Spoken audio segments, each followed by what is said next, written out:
first day of the week is Sunday. The last day of the week is Saturday. Yes, sir. So kati olunaku olusooka mu wiiki ebeera Sunday. Olunaku olusembayo mu wiiki ebeera Saturday.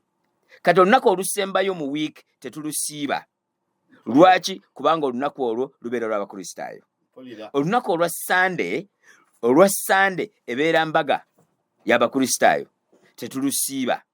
So olunaku olwa Sunday tetulusiiba lwokka, olunaku olw'omukaaga tetulusiiba lwokka, olunaku olw'okutaano tetulusiiba lwokka. Wabula omuntu asobola okusiiba olw'okutaano singa abanga yasiibye olw'okuna. Asobola okusiiba olw'omukaaga singa abanga yasiibye olw'okutaano n'asiiba n'olw'omukaaga. Asobola okusiiba olw'Essande bw'abanga yasiibye olw'omukaaga n'asiiba ne ku Sunday n'asiiba ne ku Monday. Naye tetwagala ojjemu nti nze mu bulamu bwange nja kuba nsiibanga lwa mukaaga. Oba mu bulamu bwange nja kuba nsiibanga lwa Sunday. Oba mu bulamu bwange nja kuba nsiiba lwa kutaano. Naye olw'okutaano bwe lubanga lutuuse mu mwezi nga gwa Ramadan, awo togamba nti sirusiiba. Omuntu ayinza okutuwuliriza n'agamba nti omusomesa yagamba nti olw'okutaano tetusiiba, kati Ramadan bwe tutuuka olw'okutaano n'alulya. Yo Ramadan yonna tugisiiba. Oba lunaku lwakumeka ffe tusigala tulukola ki? Tulusiiba. Ekyokubiri, senga obanga olunaku lutuukise ku lw'omukaaga nga tuli mu Ramadan, osiiba. Bw'ebeera nga Sunday osiiba. Naye bw'ebeera nga lunaku lwa Arafa nga lutuuse ku Sunday olusiiba. Bwe lutuuka ku Saturday olusiiba. Bwe lutuuka ku lwokutaano olusiiba. Nzijukira nnyo waliwo wano mu ggwanga omwaka gwaliwo twafuna Arafa yatuuka ku lw'omukaaga. Baseeka abamu ne basomesa nabbi yagaana okusiiba olunaku olw'omukaaga. Era Abasiraamu tebaasiiba Arafa. Naddala Abatabuliiki tebaasiiba Arafa. Lwaki? Kubanga balaba Arafa agudde ku lw'okumeka? Ku lw'omukaaga ne batasiiba. Si kituufu. Singa Arafa eba yeegudde ku lw'omukaaga oba Sunday oba Friday, tuba tetuli kusiiba Friday oba Saturday oba Sunday. Wabula tuba tuli mu kusiiba Arafa. Singa ennaku enjeru zigwa ku Friday, Saturday, Sunday, tuba tetuli mu kusiiba Friday, Saturday, Sunday. Wabula tuba tuli mu kusiiba ennaku ki? Ennaku enjeru. So tokkirizibwa kusiiba ayyaamu at-tashriq, ennaku ez'okukaza ennyama. Bwe tuba tusiibye omwezi gwa Ramadan, bwe tuba tubadde mu Eid al-Adha, ennaku eziddako essatu ziba zakkalirira nnyama. Ennaku z'omwezi 11, 12 ne 13 tetukkirizibwa kusiiba. Lwaki? Kubanga ennaku eziba zakkalirira nnyama nakweyongera okubeera nga tuyisa ebivvulu nakulya nnyama. Kati sitwagala muntu n'akola ki? N'asiiba. Yawmu shak, olunaku lw'olimu okubuusabuusa nti leero Ramadani si Ramadani. Tetusiiba. Tukuuma mpaka bwe tubeerawo n'obukakafu nti tuli baakola ki? Tuli baakusiiba. Wabula tomala gasiiba nti kansibe. Yawmu shak tetukkirizibwa kulusiiba. Tukuuma paka communication bwekolebwa nti kati ngaffe mu Uganda tukuuma communication okuva Saudi Arabia bibeere nti bibeera transmitted ku Uganda Muslim Supreme Council, tufune amaloboozi aga Uganda Muslim Supreme Council nga batwakkirizaganya.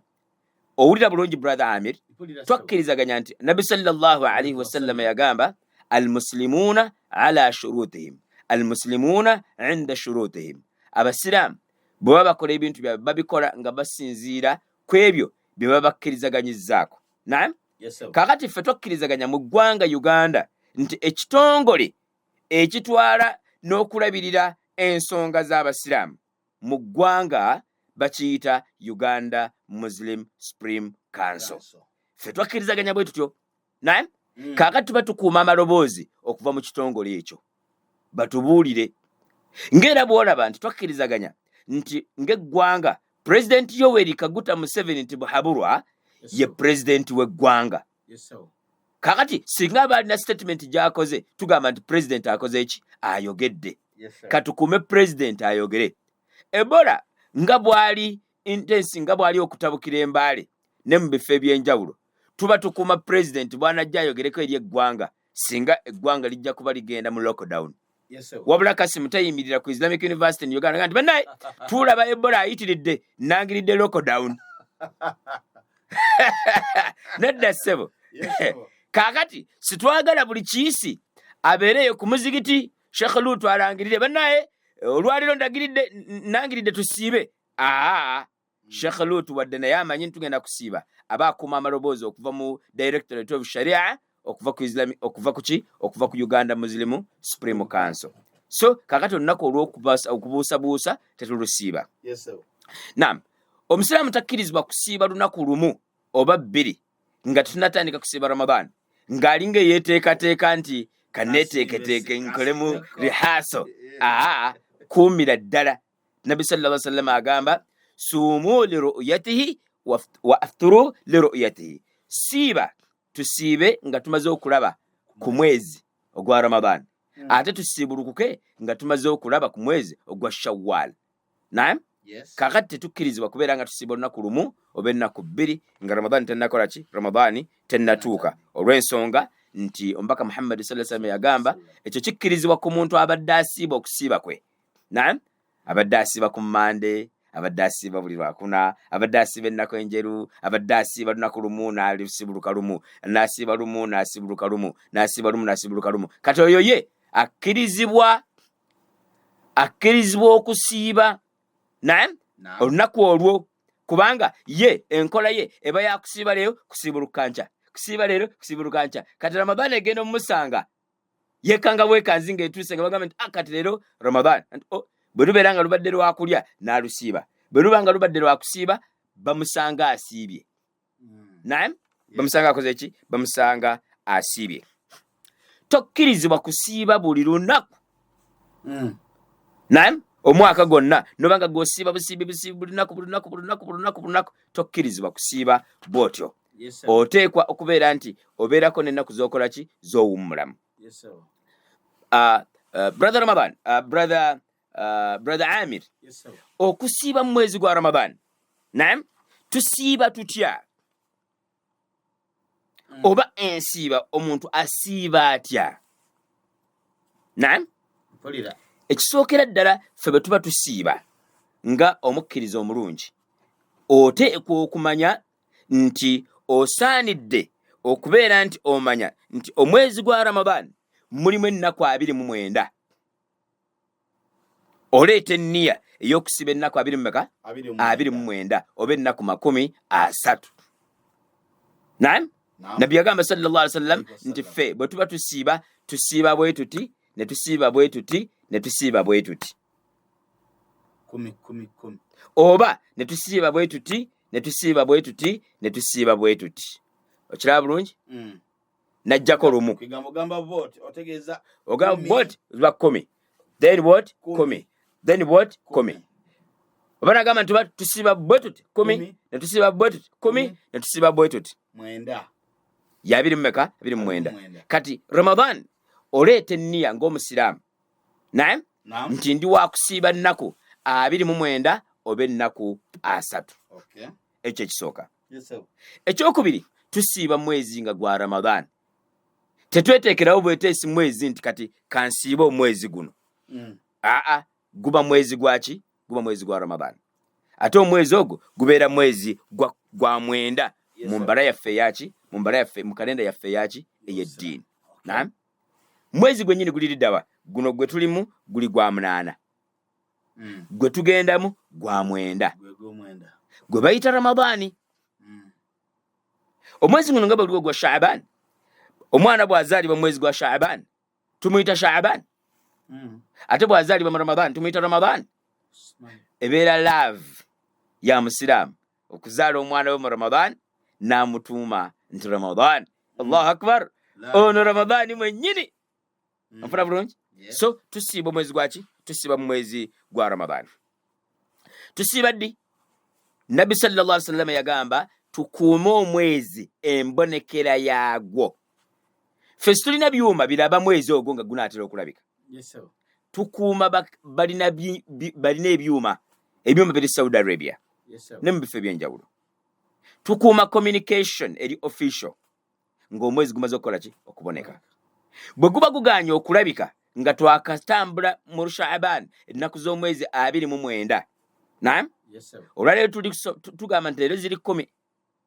bwe tunaatambula ne ziwera 29 tutambule ffenna Mm. ng'omwezi tegulabiddwa nga twakamalako ennaku 29 nga tebagulabye. Nabbi sallallahu alaihi wasallam yagamba nti tutambule paka nnaku 30. Onfuna bulungi? Kuwulira. Rabbi brother Amir. Yes, sir. Bwe tubeera nga Shaaban tutambudde ennaku 29 Naam. naye ebyuma ne biba nga tebiraga mwezi ntugubonese, Mm. tujjuza ennaku aga 30. eza Shaaban Mm. ne tulyoka tutandika Ramadan. Kati nga twakatambuza ennaku 29 mu mwezi gwa Shaaban guno, Mm. Guno gwe tulimu. ne batandika okuteekateeka okulaba omwezi Mm. ne gutalabika, Mm. ne tuyingira mu lunaku olwokusatu Yes. tetulinda kulangirira. Aha, kata tusiba biki. Awo kati tuba tumanyi nti buli muntu yenna era automatically emikutu gyonna gitandika okulaga nti tuli bakusiba olunaku oluddako. Singa tuba tuwezezena ku myaka 30 aga Shaaban. Era bwe kifaanana bwe tuba tusiibye ne tusiiba ennaku 29 ne tukuma nga twagala kusiibulukuka nga ebyuma tebinnalaba mwezi nti kati Ramadan aweddeko tuyingidde mu Shawwal, twongera ne tusiiba olunaku olwasatu. Kati bwe tusiiba olunaku olwasatu kale ate emikutu tegikuuma. Onfuna bulungi? Kuwulira. Tegikuuma. Wabula automatically olunaku oluddako lubeera lwa Eid. Mm. Tuba tugenda kusaala ki? Tuba tugenda kusaala Eid al-Fitri. Okay. Buli lunaku omusiraamu lwakeera oteekwa okuleeta enniya buli lunaku nti ndi wakusiiba nkya. Mm. Tetuleeta nniya lumu nga tugenda kuyingira mu Ramadan tugamba nti nno ndeese enniya ey'okusiiba Ramadan yonna. Tuleeta enniya buli lunaku buli kiro nga tugenda kusiiba enkeera yaako. Mm.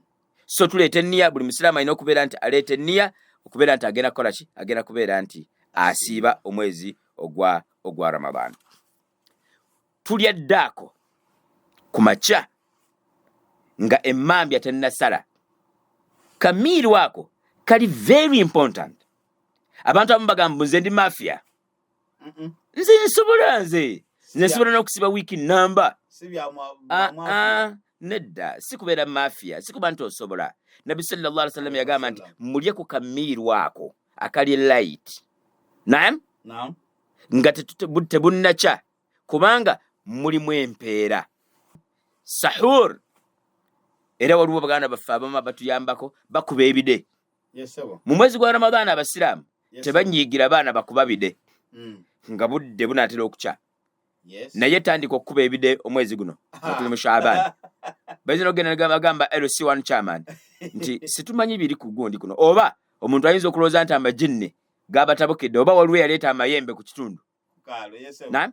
Naye bw'ebeera nga Ramadan obudde obwo abaana abakuba ebide baba bayambako umma okusobola okufuna empeera mu kulya kaddaako ako. Batakubidde abamu tetuli. Nze abaana abewange Namataala batera okukuba ebide era be bantaasa nenzuukuka nendya ku ddaako. Yes, sir. Era bwe batakubidde nga nabo beerabidde ogenda okugira ssaawa 12 ziweze Yes, nga sir. ddaako akoze eki? Ddaako akuyiseeko. So ddaako mukulu nnyo okubeera nti tumukola ki? Tumulyako.